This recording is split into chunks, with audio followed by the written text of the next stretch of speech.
สบายดีจะมาเฮ็ดคลิปสอนเฮ็ดกระดานเซฟตี้กระดานกันสอดเพื่อไปทดสอบเวลาเฮาแปลงเครื่องใส่ไฟฟ้าเช่นพัดลมเฮาแปลงสำเร็จแล้วเฮาไปเสียบไฟเพื่อบ่อยากให้มันช็อตแตกตุ่มตามเฮาสามารถนำใส่กระดานนี้ทดสอบได้เวลาเฮาเสียบไฟ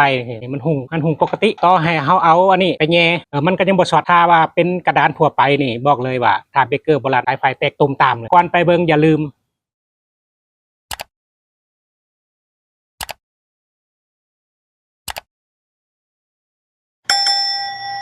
สิ่งที่อุปกรณ์เฮาควรมีก็คือ1กระดานจะเป็นกระดานแบบนี้ก็ได้หรือว่าเป็นไม้ก็ได้เป็นไม้แป้นก็ได้อันที่2เป็นสวิตช์อันที่3หูปลั๊กเสียบถ้าเป็นสวิตช์แบบนี้ต้องมีหางใส่สวิตช์แล้วตัวที่5ดอกไฟนี่ให้ใส่ดอกไฟเป็น100 วัตต์เป็นสายปลั๊กเสียบแบบนี้แล้วก็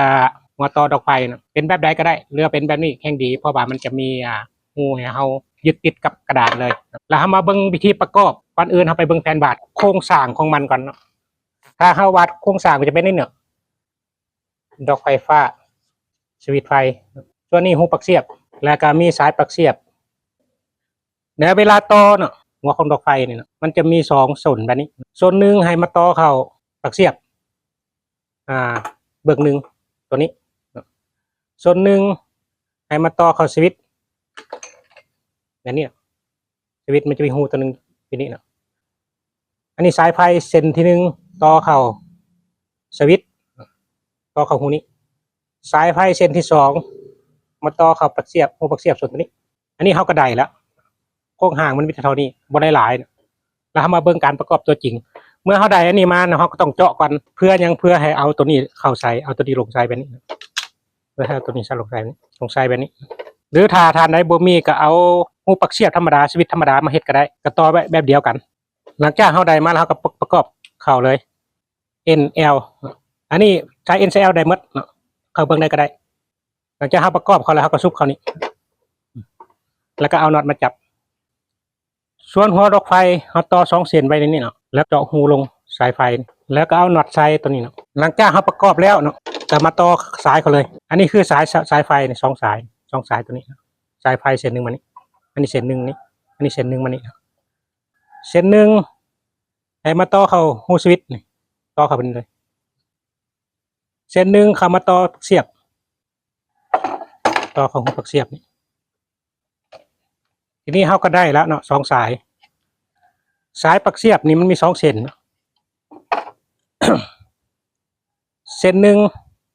ต่อเข้านี้เส้นหนึ่งต่อเข้านี้แต่ค่อยจะเจาะหูนี้สอดสายปลั๊กเสียบเข้าในนี้เมื่อเขาสอดสายปลั๊กเสียบมาแล้วเนาะเส้นหนึ่งให้ต่อเข้าสวิตช์เนาะตัวนี้สวิตช์ต่อเข้าสวิตช์นี่สวิตช์ตัวหลุมหูหลุมเหลือเส้นหนึ่งมาต่อเข้าปลั๊กเสียบทีนี้เขาก็สำเร็จในการเฮ็ดกระดานเซฟตี้หรือว่ากระดานกันสอดเอามาทดลองเบิ่งหลังจากนั้นเขาก็เอาดอกไฟนี่ใส่ดอกไฟนี่แนะนำเป็นดอก100 วัตต์ในกรณีที่ว่าเขาต่อพัดลมสินะเครื่องเสียงหรืออุปกรณ์ต่างๆเครื่องไฟฟ้าของเขาที่บ่เกินกำลังวัตต์ของดอกไฟดอกนี้ถ้าเขาเสียบปลั๊กเสียบเครื่องไฟฟ้าที่เขาซ่อมแปลงถ้ามันช็อตเขาต่อผิดดอกไฟตัวนี้มันจะหุ่งแต่ถ้าหากว่ามันบ่ช็อตดอกไฟนี่จะบ่หุ่งแสดงว่าเครื่องไฟฟ้าเขาต่อแล้วมาทดสอบเบิ่งกันเนาะอันนี้ถือว่าเสียบไฟแล้วเนาะทำมาต่อตัวนี้เนาะอันนี้ดอกไฟปกติทั่วไปนี่มันใช้ได้ปกติเนาะดอกไฟตัวนี้จะหุงแต่ดอกไฟตัวนี้จะบ่หุงถ้าหากว่าเครื่องไฟฟ้าเขาต่อแล้วมันหักช็อตสายลายสายเอ็นมันหักต่อถึงกันดอกไฟมันจะหุงนกตัวอย่างว่ามันเป็นเครื่องไฟฟ้าชนิดนึงแต่เขาต่อแล้วมันช็อตถึงกันดอกไฟตัวนี้มันจะหุงอันนี้ควายแย่ใช่นี่แย่ใช่เปิดมาถ้ามันช็อตดอกไฟตัวนี้มันจะหุงแต่ถ้ามันบ่ช็อตเครื่องไฟฟ้ามันบ่ช็อตจังซี่นะดอกไฟตัวนี้มันจะหุงตัวนี้จะบ่หุงแสดงว่าเครื่องไฟฟ้าที่เฮาต่อเฮาแปลงใช้ได้เนาะหวังว่าจะเป็นประโยชน์แก่ท่านเนาะถ้าท่านใดที่ยังมีข้อข้องใจว่าอยากถามนั้นถามนี้สามารถแชทถามกล้องคอมเมนต์ได้เนาะถ้าท่านตอบข้าพเจ้าจะมาตอบให้